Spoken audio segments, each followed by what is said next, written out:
Hello, all you vinyl records fans, and welcome back to part 3 of the pink and blue disco cases. And as promised, here we are, starting it off with The Who. See Me, Feel Me, excerpt from Tommy Finale. We're not gonna take it.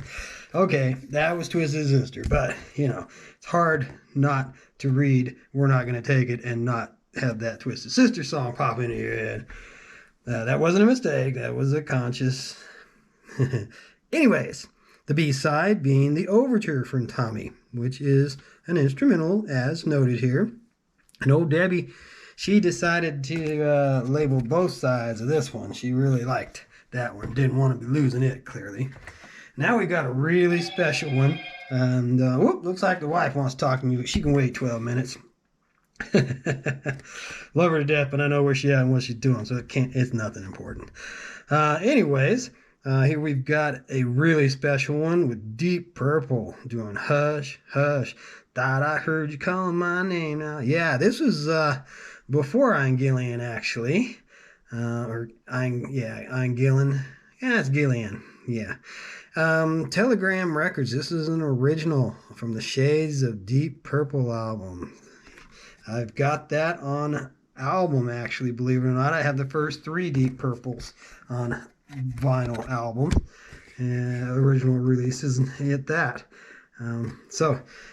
This Bird Has Flown was the very first song that I played on my turntable when I moved away from home the very first time. Set my room up, got the turntable and everything going, and played This Bird Has Flown. So Deep Purple has a special place in my heart, or my memories. B-side here being a song called One More Rainy Day. And that again was off of the same Shades of Deep Purple album. 1968. Going back a few years. I obviously wasn't listening to it when it was a new release. I can tell you that. I ain't that old. I'm old, but I ain't that old. But yeah, I love 60s, 70s music.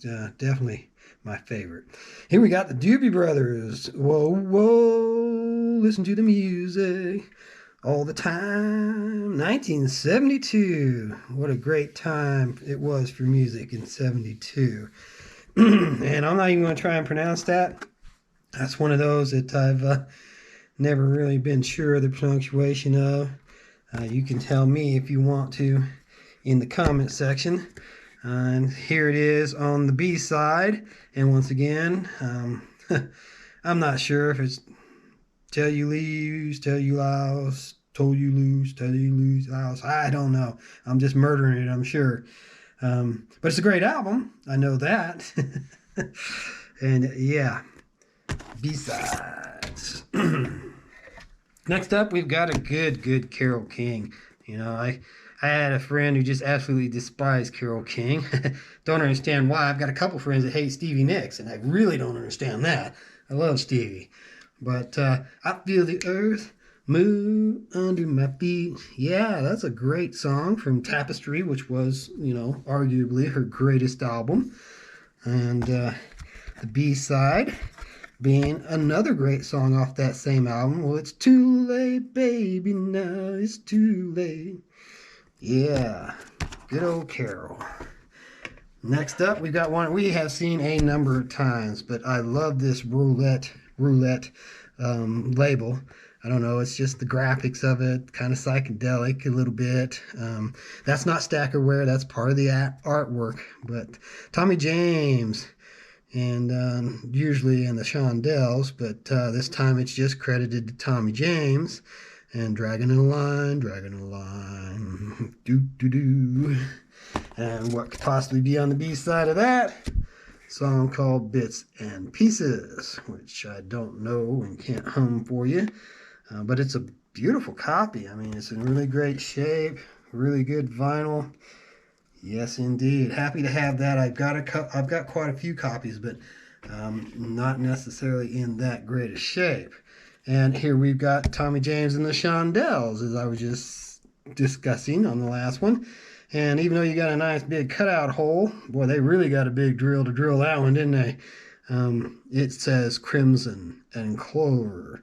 Crimson and Clover, over and over. Which you might remember Joan Jett doing a remake of that. And I think she even dedicated it to her mother. Huh? But that was originally done by Tommy James. You'll see the credits even, Tommy James and P. Lucia. I think that's right. I think it's Lucia. And the B-side of this one, we've got Some Kind of Love. Like I said, I just really love that label, that roulette label. It's bright, colorful, really, really neat. And if you get the correct sleeve, it kind of continues on as well. Next up, we've got Blues Image, which I believe they were the ones that did Ride, Captain, Ride upon your mistress. And this Running the Water is not a song of theirs that I'm as familiar with. And the B-side, again, is Gas, Lumps, and Clay, which actually could possibly be the A-side because that's the side that Debbie decided to autograph for us. I'm not sure. I don't know either one of those songs. Like I said, I do recognize the name of the band Blues Image, and I am familiar with at least one, if not two of their other songs, but neither one of these. So this is kind of cool. This is a good 45 to get. This is the kind of thing at this point in my collecting. These are the kind of things that I want to get. I want to get the ones that I don't know as well and don't already own multiple copies of. So Running the Water, that's definitely one that will be getting played on the turntable in the not too distant future. And here's a really interesting one, Strawberry Alarm Clock, Incense and Peppermint, do-do-do-do. And again, we got a nice kind of psychedelic label there, the Uni label with the swirled colors. It's kind of cool. Looks neat on the turntable when it's spinning too. And the B-side of this is the Birdman of Alcatraz. Now, I know I pronounced that correctly on the first go because I have shown this 45 RPM previously in the past, and I know it's Alcatraz, not Alcatraz. So they're making fun of, I don't know, the movie, the book, something. But anyways, it's time for us to move on to Seals and Cross. Summer breeze makes me feel fine. Now, me and Debbie, we would have gotten along pretty good. I know she was more of a pop fan, and I'm much more of a rocker, but she likes some good music. She picked out some really good stuff. And Summer breeze, and again, we're in 1972. It seems predominantly around that era. Seems like a lot of 45 RPM boxes you get will usually be within like a 4 to 6 year time frame, predominantly. And the reason for that is usually, I believe, is because people did just like I did, and probably you did too. You start out buying 45s, you buy up a couple of songs, and then you get into the albums. And then you start buying, in my case, it was 8 tracks. I did have an album collection as a kid too, but I actually preferred, I hate to admit it, 8-track tapes because I could play the entire release. Nobody liked them cutting songs in half to change tracks. That was always a bit of a bummer. And I can still hear those track transitions sometimes when I listen to some songs that I knew well from the 8-track tape days. But you would buy the 45 records when you were in mostly elementary school, maybe up in a junior high, and then you started getting the albums and listening to the whole release. So you've got that span of 4 to 6 years when the 45 RPM singles actually interested you. And that's why I think a lot of these boxes, these mixed boxes that I get, they are often a snapshot in time of a 5-year period like that. B-side of this, Seals and Cross, being East of Ginger Trees. And yeah, I like some of Seals and Cross stuff. I never really got into them big time back in the day, but here a couple years back, I bought a box set of their first 5 releases on CD. And I've been wanting to find the time to sit down and listen to all of those. I did the same thing with America. Got their first 5 in a box set, and I've been wanting to sit down and listen to them as well. So I'm going to get some more exposure to Seals and Crofts and America both. I actually did listen to the first two Americas, but I hadn't made it to the Seals and Crofts box yet. Here we've got the Sussex label with Bill Withers, Lean on Me When You're Not Strong. Again, 1972. You're going to see that just keeps popping up. If we didn't know it was an A side, at least they did mark it as an A, which is always nice. And you'll see on the B side here, they did mark it as B. It's interesting that on that A side, and I can show it again, or you can just hit the arrow key and back up 10 seconds, you'll see it's AA. So it's marked as an AA side instead of just an A side, and this is just a B. So that's kind of interesting oddity. But the B side of this was a song called Better Off Dead. I don't know if that's ever actually true. That was a John Cusack movie, wasn't it? Better Off Dead? Yeah, I think so. All right, here we've got a Columbia Records, Chicago, doing Color My World off of the album Chicago.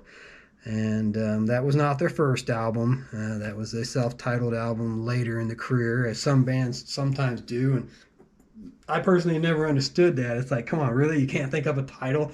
In some cases, it even causes some confusion for people.